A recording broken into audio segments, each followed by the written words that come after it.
Diz assim, Jonas, capítulo 1, versículo 4. Mas o Senhor lançou sobre o mar um forte vento, e fez no mar uma grande tempestade. Versículo 4 de novo. Mas o Senhor lançou sobre o mar um forte vento, e fez-se no mar uma grande tempestade, e o navio estava a ponto de se despedaçar. No versículo 7 diz assim, e diziam uns aos outros, vinde, lancemos sorte para que saibamos por causa de quem nos sobreveio este mal. Lançaram sorte, e a sorte caiu sobre Jonas. Versículo 17, deparou o Senhor um grande peixe para que o tragasse. Depois no capítulo 4, versículo 6, diz assim, então fez o Senhor Deus nascer uma planta. No versículo 7, mas Deus no dia seguinte, ao subir da alva, enviou um verme que feriu a planta. Até aí tá bom. Hoje eu quero falar sobre a soberania de Deus com base no livro de Jonas, que é o que nós vemos em toda a Escritura também. Semana passada eu ministrei também a respeito do livro de Jonas, e eu falei que, na verdade, o livro de Jonas, muitos lembram o livro de Jonas como a história do grande peixe, mas acima de tudo, é a história de um grande Deus, de um Deus soberano, de um Deus que cuida e de um Deus que governa todas as coisas. Inclusive é o relato de um Deus misericordioso, que foi exatamente isso que nós vemos aqui no livro de Jonas, nesses 4 capítulos curtos. Nós vemos a misericórdia e a graça de Deus sobre um povo que não merecia. Eu não sei se você lembra, os marinheiros eram idólatras, Jonas era um rebelde, e os ninivitas a quem ele foi pregar eram uns perdidos, uns cruéis, que matavam as pessoas à torta e à direita, ímpios. E mesmo assim Deus tem misericórdia de um povo que não necessitava, que não merecia misericórdia, melhor dizendo. E eu falei que isso na verdade é a história da minha e da sua vida, é a história de toda a Bíblia, é Deus salvando pessoas que não merecem. É assim no livro de Jonas e assim em toda a Escritura. E nós vemos aqui, no versículo 4 e nesses versículos aqui que nós lemos, a soberania de Deus. Esse é o tema da minha pregação hoje, Deus é soberano. Sim, Deus ele governa sobre o vento, como nós lemos aqui no versículo 4. Foi ele que ordenou o peixe, foi ele que ordenou aquela sorte ao acaso. Os marinheiros tiraram moedinha para ver quem que era que estava trazendo problema. E caiu justamente em quem? Em Jonas. Nós vemos que Deus controla o reino vegetal e o reino animal. Até os vermes estão debaixo do controle de Deus. E é óbvio, a vontade humana também. A história aqui, ela teria que ser famosa não pelo grande peixe, mas sim pelo grande Deus, sobre um Deus soberano que governa de forma absoluta. Eu sei que quando nós falamos a respeito da soberania de Deus, muitos não gostam dessa doutrina. E eu falo muitos cristãos. Muitos crentes detestam essa doutrina de que Deus é soberano.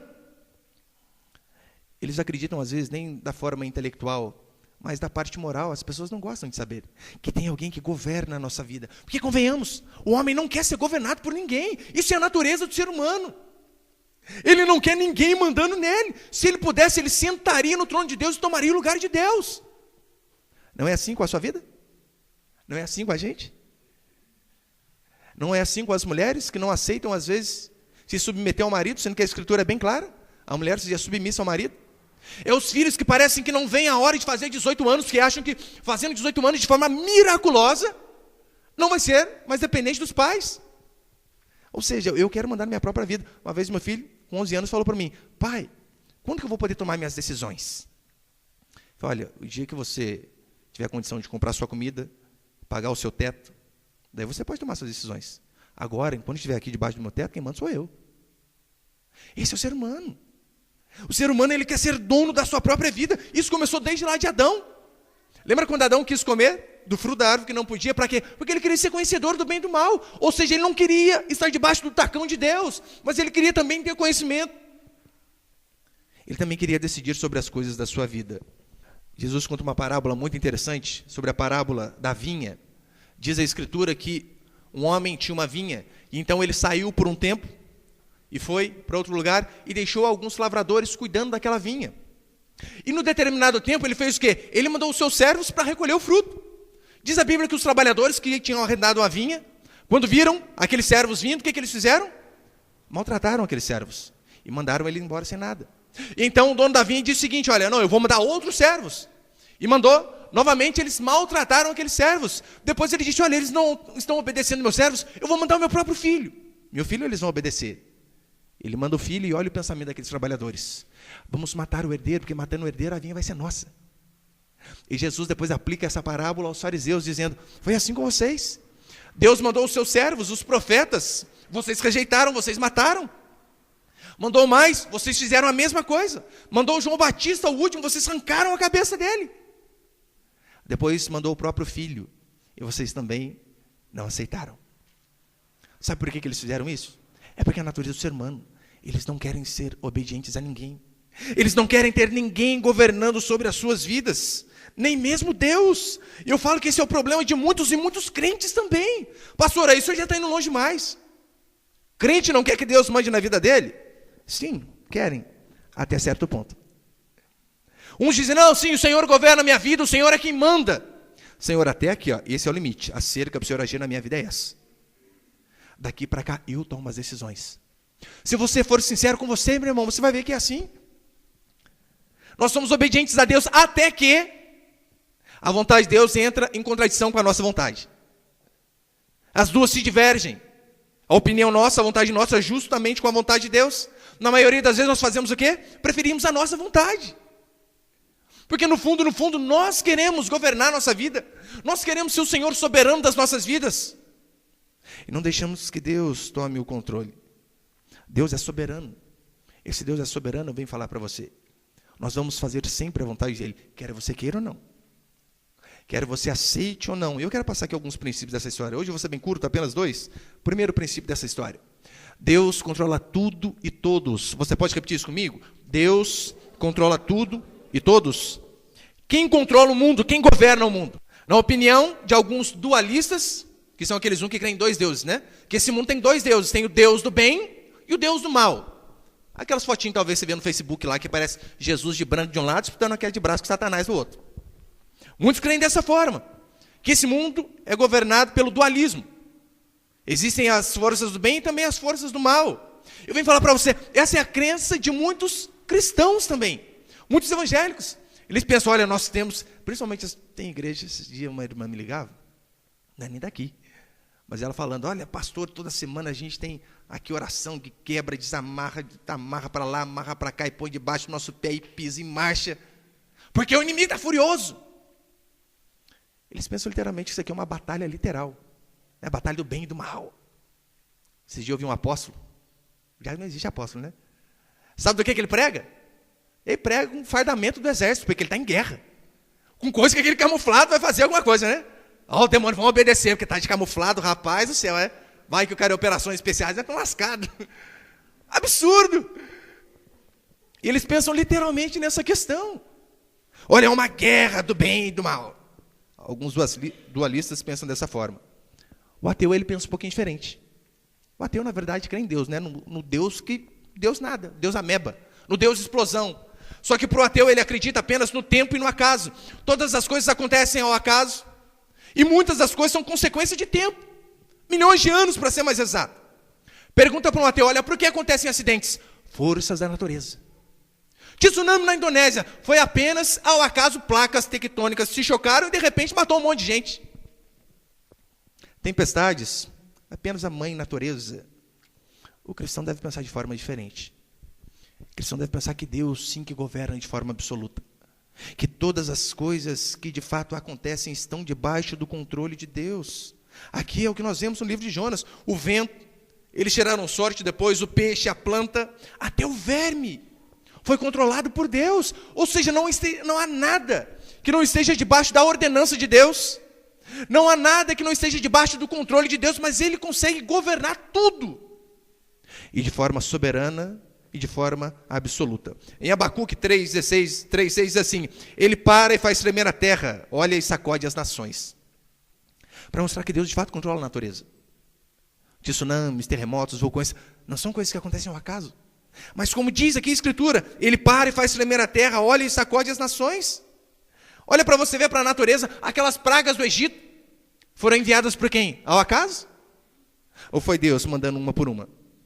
Olha para os elementos que a Bíblia relata, como por exemplo, Daniel na cova dos leões, ou perdão, Sadraque, Mesaque e Abidnego na fornalha. Os elementos da natureza como fogo estão no controle de Deus. O mar se abrindo. Ordenança de Deus, mostrando que Deus controla sobre essas coisas. Praga de gafanhoto para mostrar, Deus controla tudo, a natureza, os animais, tudo. Lembra quando Daniel estava na cova dos leões? Você acha que o leão não comeu ele por quê? Eu acho que é indigesto, crente, hein? Você acha que foi isso? O crente vem com muito azeite, eu não gosto, não vou comer esse rapazinho, não. Mas pode ter certeza, foi Deus de forma soberana, fechando a boca daqueles monstros. Olha o que a Bíblia diz, que Eliseu um dia estava passando no lugar, e Eliseu era calvo, né? Careca. E teve uns rapazinhos que mexeram com Eliseu. Calvo, mexeram com o profeta, hein? Bullying gospel com o profeta Eliseu. Sabe o que aconteceu com eles? Saiu só uns ursos no meio do mato e matou tudo. Isso aí é direto para você, irmão. Cuidado com os bullying com o profeta, hein? Brincadeira, mas olha o que aconteceu com Eliseu. Com esses meninos. Não estou dizendo que eu estou careca, né? Graças a Deus não estou. Tem tendência, mas não estou, como alguns aqui, né? Mas para você ver que Deus controla todas as coisas, mandou o urso matar aqueles jovens rebeldes lá. Em Mateus 10, 29 diz que nenhum pardal morre por acidente.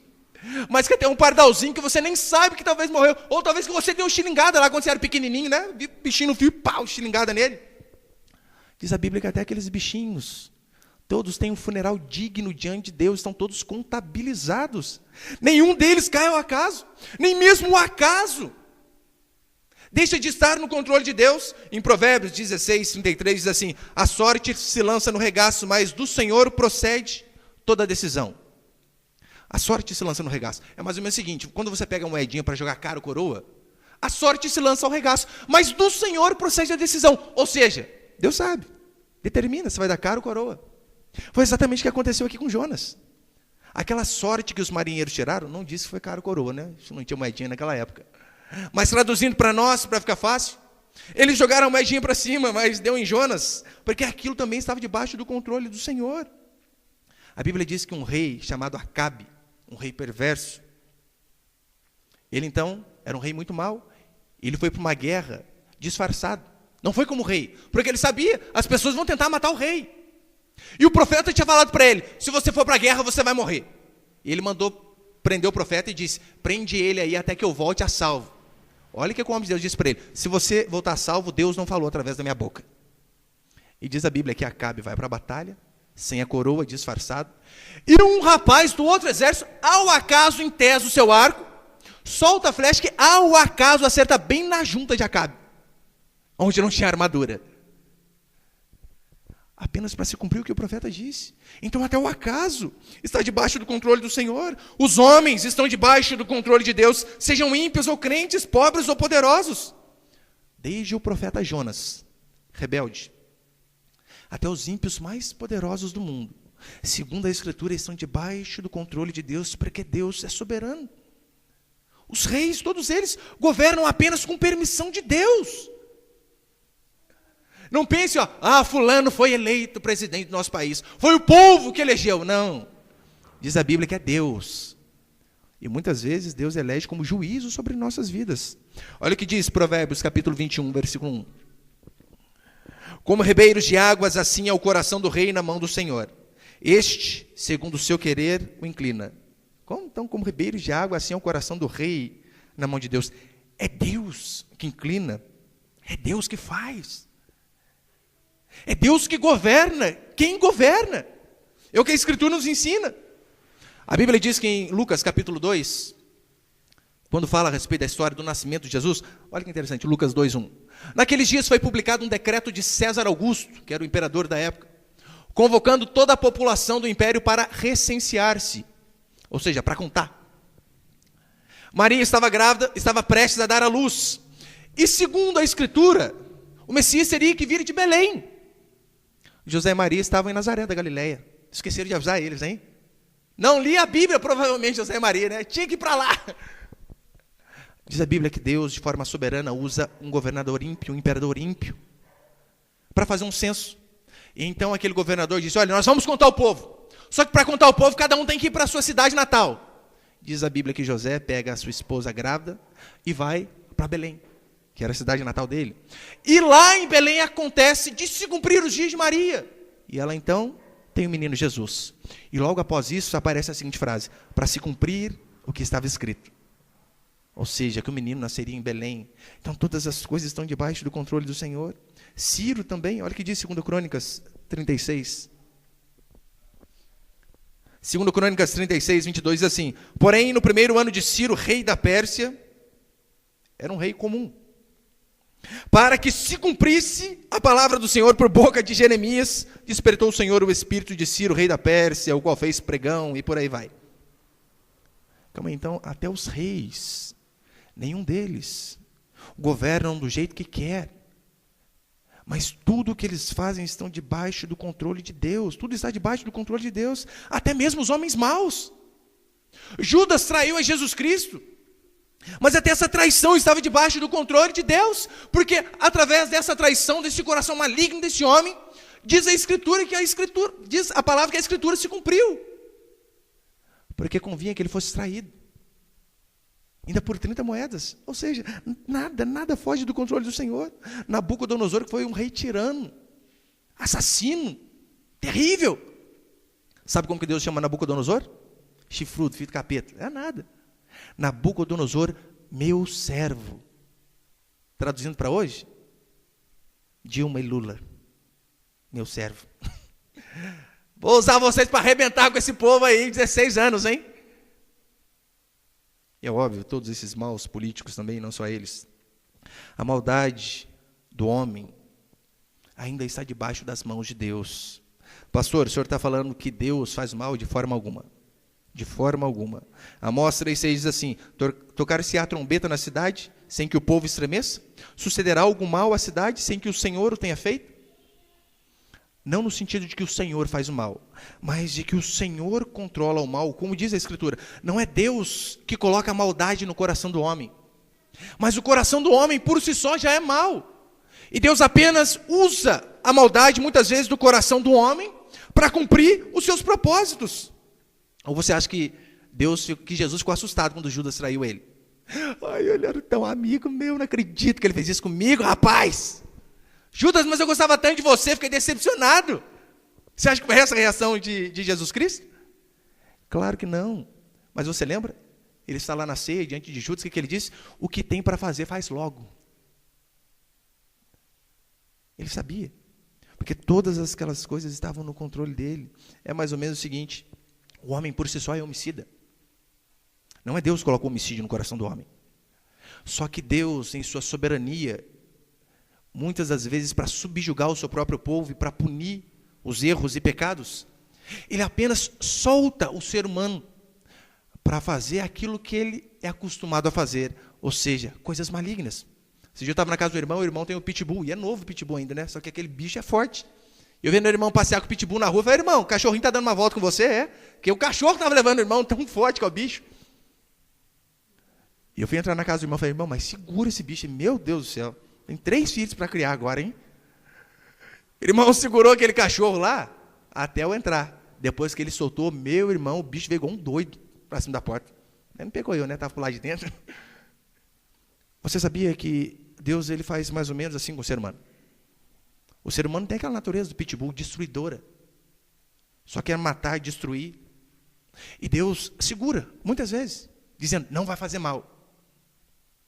Só que Deus, às vezes, para punir o seu próprio povo, Ele solta. Mas não quer dizer que Deus colocou a raiva no cachorro, ou a maldade no ser humano.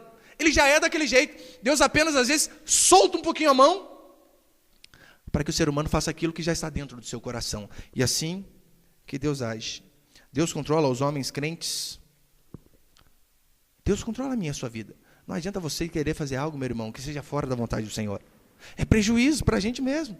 Mais cedo ou mais tarde você vai acabar fazendo. Você tem dúvida de que foi a soberania de Deus que trouxe você aqui essa manhã? De que foi a soberania de Deus que fez um dia o seu coração se quebrantar a ponto de você ouvir a pregação do Evangelho? Você não pode ter dúvida de saber que foi Deus que escolheu você e não você escolheu a Deus. Porque segundo a Escritura, todos nós, sem exceção, odiávamos a Deus, não queríamos a Deus. Como que você era, meu irmão, antes?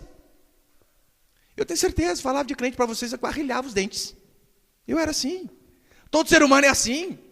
Ele detesta Deus porque Deus passa uma aparência de coisas certas e nós queremos viver no erro. Essa é a natureza do ser humano. Olha o que diz João 15: não fostes vós que me escolhestes a mim. Pelo contrário, eu vos escolhi a vós outros. Foi a soberania de Deus que nos escolheu para que estivéssemos aqui. Não foi decisão nossa. Não foi um dia que você estava lá na sua casa, eu acho que eu vou lá cantar para Deus, porque eu quero alegrar os ouvidos do Senhor, né? Tadinho, deve estar triste lá no seu trono. Imagina só os anjos cantando para ele, eu também quero fazer isso. Claro que não. Deus é soberano e é Ele que determina. Em Atos capítulo 16, versículo 14, diz a Bíblia que Paulo pregava. E olha que interessante, Paulo pregava e Deus abriu o coração de Lídia, para que ela ouvisse o Evangelho. Paulo estava pregando para um monte de gente, assim como todo pregador faz. Só que é de soberania de Deus. Apenas Deus pode abrir o coração das pessoas para que elas possam de fato captar aquelas mensagens e crer naquela mensagem. Porque do contrário, somos apenas papagaios, reproduzindo aquilo que os homens de Deus falaram. Deus precisa tocar o seu coração, meu irmão. Você acha que eu tenho a sabedoria? Eu falo tanta besteira aqui. O irmão falou para mim, pastor, semana passada o senhor deu uma rata tão grande. Eu falei, não acredito, errei, será a primeira vez? Não, o senhor falou lá, né, que em vez de o senhor falar que Adão escondeu atrás do arbusto, o senhor falou que Deus estava escondido atrás do arbusto. Eu falei, irmão, sou incrédulo. Eu falei, certo, isso aqui eu ouvi errado, hein? Não, pastor, tenho certeza. O senhor falou que Deus estava escondido atrás do arbusto. Você está falando que eu errei, irmão? Não errei, não. Depende do ponto de vista. Eu falei, olha, Adão estava atrás do arbusto, mas para Adão, quem estava atrás do arbusto era Deus. Ué, então não errei. Mas a gente erra. O que faz você sair da sua casa e vir aqui ouvir um pregadorzinho de 32 anos? Esse pastor prega demais. É ruim, hein? E eu tenho certeza, eu venho todo dia orando para esse Deus. O Senhor tem que ter graça de mim mesmo, daquela igreja. Eu não consigo me ouvir às vezes. Às vezes eu estou ouvindo minha programação no rádio, eu desligo, falei, nossa, que pregação ruim, cara. E mesmo assim os irmãos vêm cedo, os irmãos vêm à noite, vêm na quarta. Falei, tem que ser Deus fazendo dessas coisas mesmo. Olha o que Jesus diz em João 6,44. Ninguém pode vir se o Pai não o trouxer. Nós só vamos até Deus, porque é Deus quem nos traz. Em Atos capítulo 13, versículo 48, diz assim: os gentios, ouvindo isto, regozijavam-se e glorificavam a palavra do Senhor, e creram todos os que haviam sido destinados para a vida eterna. Quem creu? Aqueles que haviam sido destinados. Deus, em sua soberania, destina as pessoas para crerem na sua palavra. Eu sei que você talvez pense assim, pastor, mas calma aí, mas eu também tenho que querer.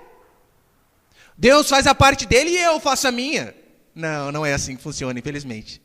Pastor, mas eu tenho que querer, não tem? Filipenses 2,13 diz que Deus que efetua em nós, tanto querer como realizar.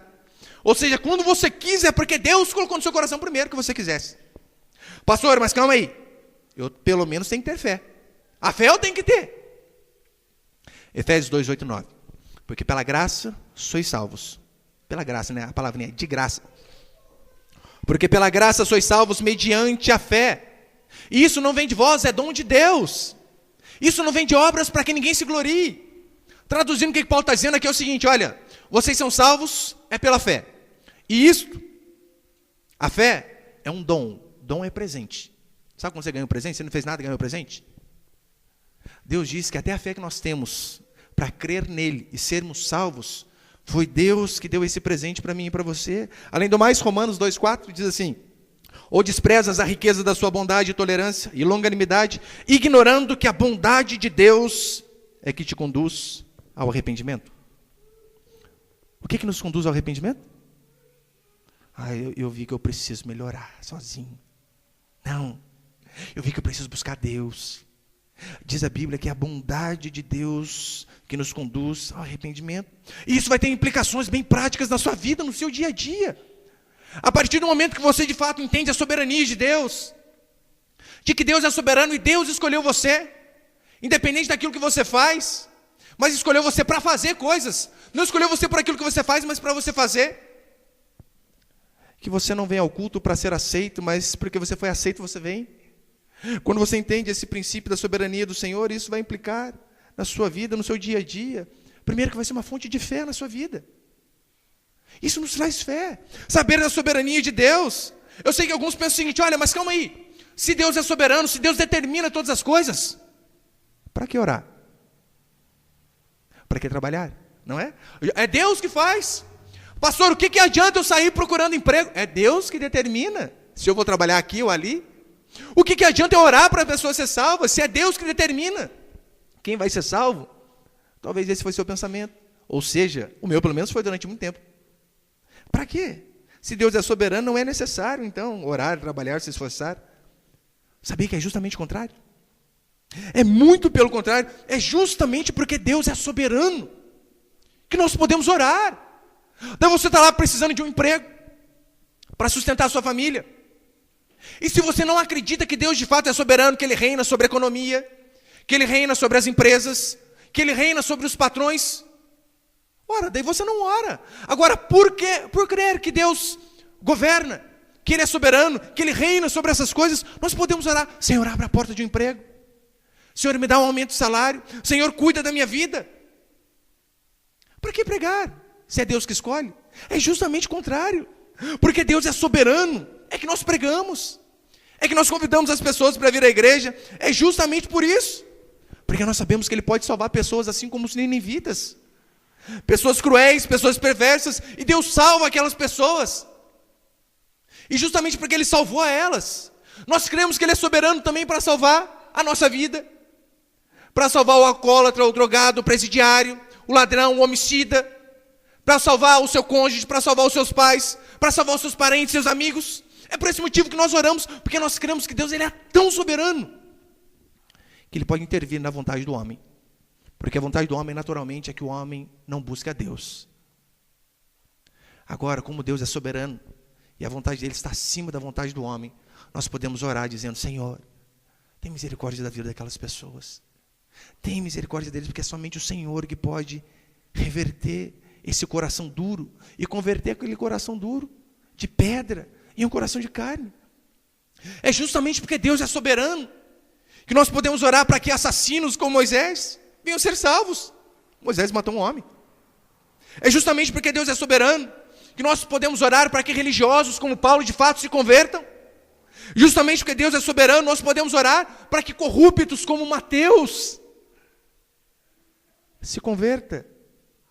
Porque nós cremos na soberania do Senhor. Deus pode salvar, sim, a qualquer um. Porque Ele é soberano, meu irmão. Nós podemos orar por cura, por emprego, por prosperidade. Porque o poder do nosso Deus está acima de todas as coisas. É justamente porque Ele é soberano que nós temos que orar a cada dia mais. Que convenhamos, se Deus não fosse soberano, meu irmão, eu nem saía de casa. Você tem noção do tanto de coisa que pode acontecer com você só no caminho da sua casa para a igreja? O tanto de gente doida dirigindo no meio do caminho, tanto de mulher de cadeira, o tanto de maus motoristas dirigindo aí, é muito. Salmo 91, verso 5 diz assim: não te assustarás no terror noturno, nem na seta que voa de dia. Se pudéssemos parafrasear esse versículo, seria mais ou menos o seguinte: não se assustará com o assalto noturno, nem com a bala perdida de dia. Que convenhamos, talvez aqui no interior, São Paulo, nem tanto. Vai para o Rio de Janeiro para você ver, tem que blindar o carro antes. Tem alguns lugares que é mais difícil, até aqui mesmo, na nossa cidade. Tem alguns lugares que são perigosos. E se nós não queremos a soberania de Deus, que Deus nos protege, o que a gente vai fazer da vida? A gente está perdido. Você sabia que muitas colisões no trânsito, muitas brigas de trânsito, muitos atropelamentos, é por conta de pessoas que discutiram em casa, que tinham um problema em casa? O marido briga com a esposa e sai de casa queimando pneu, nem fecha o portão. Pastor, fala a Deus. Aconteceu lá em casa semana. Daí o cara briga com a esposa, sai bravo, arrancando lá, nervoso, e mata o Joãozinho, atropelado. Imagina o Joãozinho chegando no céu, os anjos catalogando lá. Joãozinho, você morreu por quê, rapaz? Por causa de arroz, Senhor. Arroz? Comeu algum arroz envenenado? Eu falei, não. Foi a Maria que fez o arroz errado, não colocou sal, queimou, e o João saiu louco e atropelou eu e me matou. Que absurdo! Muitas das brigas de trânsito acontecem por conta disso. E se a gente não crê que Deus é soberano, meu irmão, você não sai da porta da sua casa. Você tem noção do tanto de bactéria que voa nesse ar que você respira aí? há um tempo atrás tinha, qual que era? Não sei se era gripe suína, um negócio da gripe lá, né? Que tinha álcool para tudo que é lado. O pessoal andava com álcool até no bolso, né? Imagina a igreja, dar paz do Senhor para 50 irmãos. A paz, irmãos, calma, deixa eu limpar a mão, já vou dar paz para o outro já. Ia ter que andar com um galão de 20 litros de álcool em gel. Justamente pelo fato de Deus ser soberano, que nós podemos sair e dizer, Senhor, na sua soberania, me guarda. Eu creio, de fato, que é Deus que governa sobre a minha vida. Que é Ele que direciona a minha vida para onde que eu vou. Eu confesso para os irmãos, quando eu ainda estava na nossa igreja sede, eu tinha planos de ir para Lorena. Estava tudo encaminhado para ir para lá. Quase certo. Na época eu não tinha Moreira, muito menos Pinda, que é a igreja que nós abrimos por último. Estava quase tudo certo para ir para lá. Daí, de repente, não, você vai lá para Moreira. Eu não queria. Não falei que não queria, né? Mas não queria. Daí eu tenho certeza que foi a vontade de Deus guiando a minha vida, porque a minha vida, primeiro, não é guiada por homens. A minha vida não é guiada nem pela minha própria vontade, mas a minha vida é guiada por Deus. E essa semana eu estava lá conversando com a irmã Flávia, com a Terezinha, eu estava falando para ela justamente isso. Eu tenho certeza plena que aonde eu estou é a vontade de Deus para mim. Por quê? Porque é Deus que governa. E cabe a gente obedecer a Deus. O seu patrão, o seu filho, sua vida, todos estão debaixo da vontade de Deus. A natureza, todas as coisas estão debaixo da vontade do Senhor. É por esse motivo que você pode se levantar em fé, meu irmão e minha irmã. Todo dia e dizer assim, minha vida não está jogada ao acaso. Eu não sou mais um mero ser humano no meio de 180 milhões de brasileiros, não. No meio de 7 bilhões de habitantes nesse planeta. Mas a minha vida está debaixo do controle de Deus. E até as dificuldades que às vezes vêm, estão debaixo do controle soberano do meu Senhor. É Ele que guia a minha vida. Convenhamos, hoje em dia vivemos uma parte política terrível. Sempre houve corrupção, mas ultimamente está muito difícil. Mas você sabia que Deus, Ele é tão soberano que Ele governa até a corrupção? Muitas vezes na Bíblia nós lemos, quando se levanta um rei ruim, que taxa imposto demais no povo, é por conta do pecado do povo. Então você pode ter certeza, PT, PSDB, PMDB, não estão no governo por acaso, mas são juízo de Deus sobre um povo que não quer saber de trabalhar. Porque, como que é o brasileiro? Ele não vê a hora de ter um feriado na sexta, porque, emendar a sexta, sábado, domingo, se tiver um segundo, melhor ainda. Daí depois reclama que não tem dinheiro, não quer trabalhar, e quer ter dinheiro, não tem como. É o juízo de Deus sobre nós. Muçulmanos, não sei se você viu esse tempo atrás, uns vídeos, uns muçulmanos chegando no Brasil, fazendo oração, voltado para a Meca, o povo já se apavara. Pastor, vão explodir nós. Eu venho falar para você, isso aí é histórico. Eles matam crente mesmo. Não só eles, os babilônios, os egípcios, os romanos. Sempre mataram crentes. A diferença é a seguinte. Os babilônios ruíram, o Império Medo-Persa, o egípcio, e os crentes continuam. Porque a igreja de Deus não pode morrer. Como Tertuliano disse, o sangue dos mártires é a semente da igreja. Ou seja, pode matar 10 crentes aqui, vai surgir 20 lá. Mas até essas coisas estão debaixo do controle do Senhor. O cristianismo sempre vai continuar. Segundo, também é fonte de consolo para mim e para você. Você de fato crer que Deus é soberano, isso traz consolo para mim e para a sua vida. Saber que até o sofrimento que nos sobrevém, que na maioria das vezes é por conta de pecado, mas até o sofrimento está debaixo do controle do Senhor. Olha o que diz Êxodo 4:11. Êxodo 4:11 diz assim, respondeu-lhe o Senhor, quem faz a boca do homem? Quem faz o mudo ou o surdo? Ou o que vê ou o cego? Não sou eu, o Senhor? Até essas coisas, é o Senhor quem governa. Eu não disse aqui que Deus causa o sofrimento. Meu Deus, não vai me entender errado, hein? Não é que Deus causa o sofrimento, nós causamos sofrimento. Mas até esse sofrimento está debaixo do tacão de Deus. Eu não sei se você lembra, mas antes de Adão pecar, diz a Bíblia que não havia cardos e abrolhos na terra, não havia espinheiros. Daí em Gênesis 3, Deus diz assim, maldita é a terra por sua causa. Ou seja, estava tudo bem antes de você pecar. Você pecou por conta disso, espinheiros, cardos e abrolhos, dificuldades, tempestades, dor, perda, vai vir sobre a sua vida. Porque você errou. Por que alguns nascem, pastor, com deficiência? Por que alguns morrem cedo? Por que alguns passam mais dificuldades que outros? E tem pessoas que realmente passam muitas dificuldades. Eu não sei explicar para vocês, não sei mesmo. Mas eu sei que até o sofrimento está debaixo do controle do Senhor. Eu não sei porque alguns nascem cegos. Mas eu sei como aquele cego de João 9. Olha o que Deus diz. Ele não nasceu cego por conta de pecado dele, nem pecado dos pais dele. Mas ele nasceu assim para que a glória de Deus fosse manifesta. Eu não entendo. Mas eu sei que Deus está no controle, como diz Romanos 8. Todas as coisas cooperam para o bem daqueles que amam a Deus. Se a cruz, que era um símbolo de vergonha, hoje para nós é um símbolo de glória. Se a cruz, que era um símbolo de maldição, se a cruz que levou o nosso Salvador à morte, hoje nós cremos que é o que traz vida e salvação, o que ele não pode transformar? Quando uma pessoa perde um filho, uma vez eu vi uma pesquisa dizendo que a maior dor do ser humano é a perda de um filho, porque foge do ordinário da vida. O que se espera são filhos enterrando pais. Agora, quando troca, pais enterram filhos, realmente deve ser uma dor terrível. Eles dizem que é a maior dor que o ser humano pode passar. Um ateu diz assim: o acaso levou meu filho. Perdi o menino. O crente sente dor. O crente chora. Mas ele diz: meu Deus deu, meu Deus tirou. Bendito seja o nome do Senhor. Vai doer. Só que nós ainda temos consolo. Lembra do exemplo de Jó? Diz a Bíblia que Jó perdeu saúde, que Jó perdeu dinheiro, que Jó perdeu os 10 filhos num acidente só. E lá no final do livro de Jó, capítulo 42, diz que Deus restituiu tudo em dobro. Só que se você for ver, Deus deu 10 filhos para Jó. Talvez na sua cabeça você pense, mas calma aí, se Deus tinha que ter dado tudo em dobro, o dinheiro foi em dobro, as coisas foram em dobro, tinha que ter dado 20 filhos. Eu vou falar para você, Deus de fato deu tudo em dobro. A diferença é a seguinte: um ateu, um ímpio, quando perde um filho, ele de fato perde. Jó não tinha perdido seus filhos. Seus filhos tinham morrido. Mas ele sabia onde estava e, melhor, com quem estava. Então, quando Deus dá mais 10, Jó continua com 20 filhos. 10 com ele e 10 com Deus. Ou seja, a Escritura não falha. Deus de fato cumpriu aquilo que ele disse, restituindo tudo em dobro.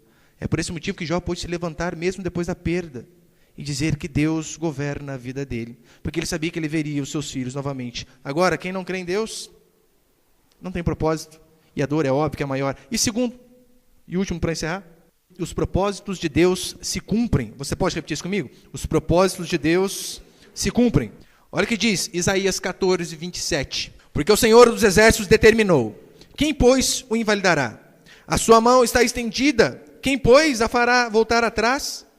Provérbios 16, 9. O coração do homem traça o seu caminho, mas o Senhor lhe dirige os passos. E Romanos 9 ainda diz assim: quem jamais resistiu à vontade do Senhor?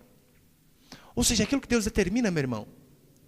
Eu sei que hoje em dia nós temos crentes dizendo: eu determino, e determino, e determino, e determino. Você determina nada, rapaz. Você determina nada, irmã. Quem determina é Deus. Você está lá determinando coisas que Deus não determinou. Não aconteceu. Não aconteceu, óbvio. Quem determina é Deus.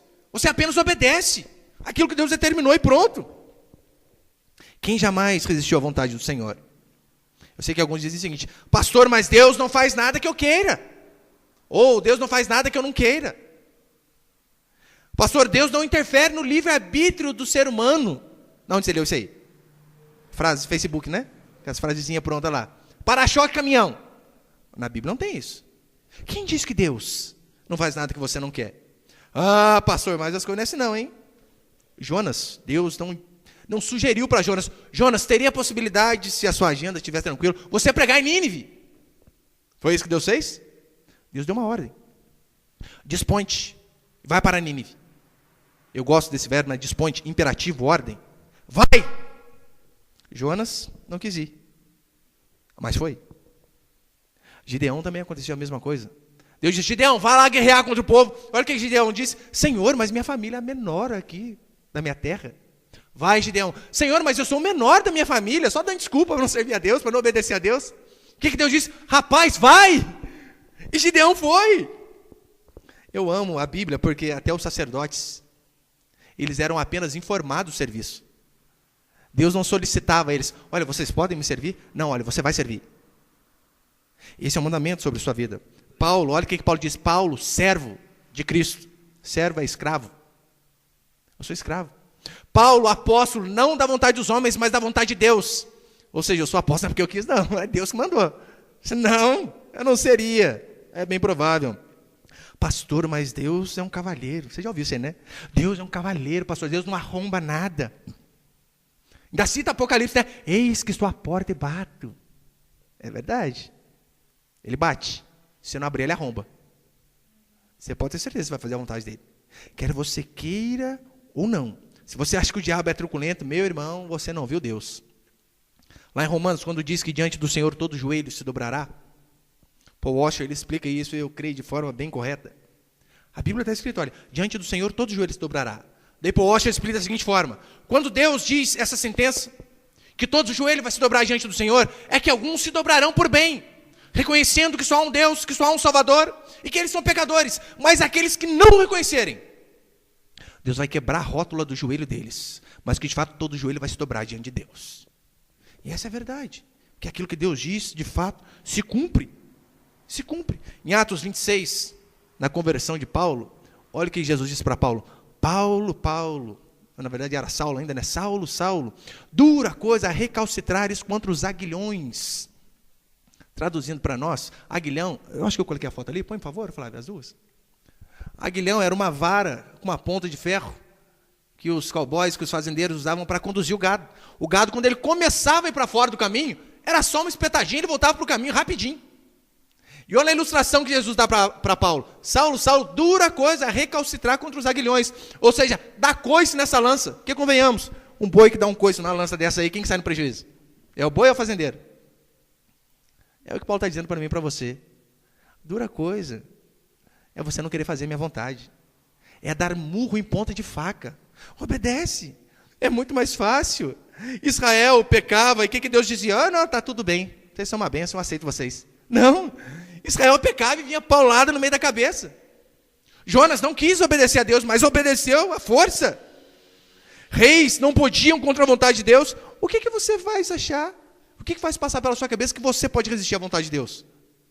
Ninguém pode. Você não é diferente. Salmo 139, verso 16, diz assim: os teus olhos me viram a substância ainda informe, no teu livro foram escritos todos os meus dias, cada um deles escrito e determinado, quando nenhum deles havia ainda. Todos os nossos dias escritos e determinados. Pastor, mas e a minha escolha? Eu não tenho livre-arbítrio? Deus manda, eu não tenho opção de escolher? Claro que tem. Deus manda você fazer algo, você pode escolher. Ou você vai de navio, tranquilo, ou você vai no peixe. Qual que você quer? Se Deus mandou, meu irmão, não tem para onde você fugir.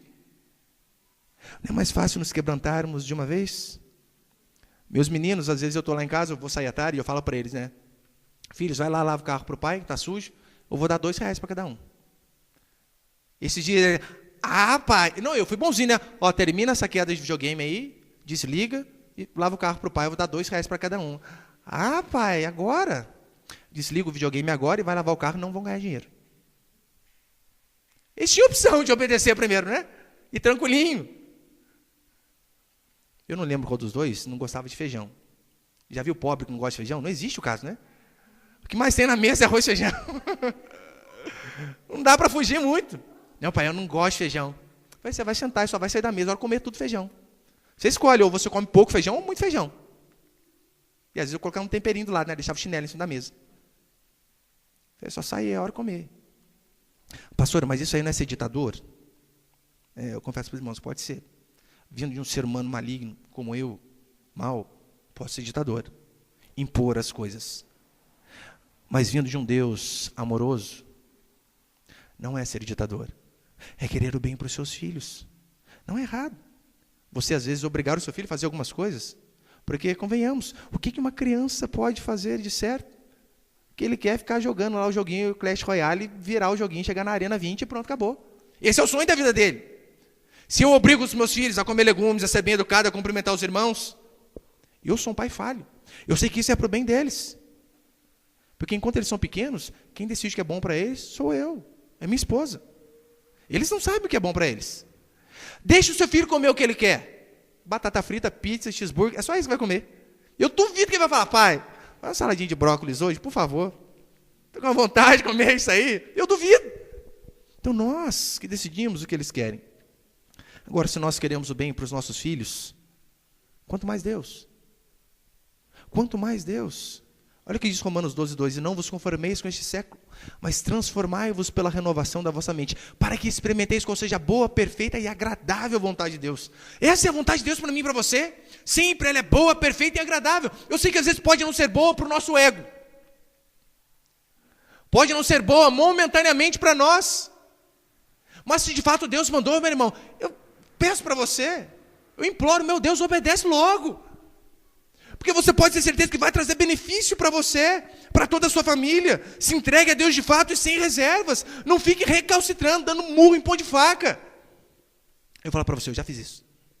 Coisas que eu sabia lá no fundo que era vontade de Deus, mas eu dei aquela resistida. Falei, não, Senhor, acho melhor por aqui. Rapaz, é aqui. Não, Senhor, o senhor tem certeza? Olha, eu fiz os cálculos aqui, Senhor, e ó, para cá vai ser melhor. Eu já fiz isso. Eu venho falar para você, eu sofri muito. Minha família sofreu, as pessoas que estavam comigo sofreram. E sabe o que foi pior? Eu acabei fazendo do jeito que Deus tinha mandado lá no começo. Não dá para fugir. Não seria mais fácil se eu tivesse me quebrantado lá atrás? Ia poupar sofrimento para mim, para minha família, para aquelas pessoas que estavam do meu lado. Jeremias 29:11, para encerrar, diz assim: eu é que sei que pensamento que tenho a vosso respeito, diz o Senhor, pensamentos de paz e não de mal, para vos dar o fim que desejais. Todos os pensamentos do Senhor a nosso respeito, toda a vontade do Senhor ao meu e a seu respeito, são para o nosso benefício. Se você é um pai, ser humano normal, falho e pecador, assim como eu, você sabe que você sempre quer o melhor para o seu filho. Você pode ter certeza, Deus é infinitamente superior aos melhores pais que esse mundo já produziu. Portanto, seja, meu irmão, obediente ao Senhor, e deixe de fato que Ele governe a sua vida, mas governe por completo.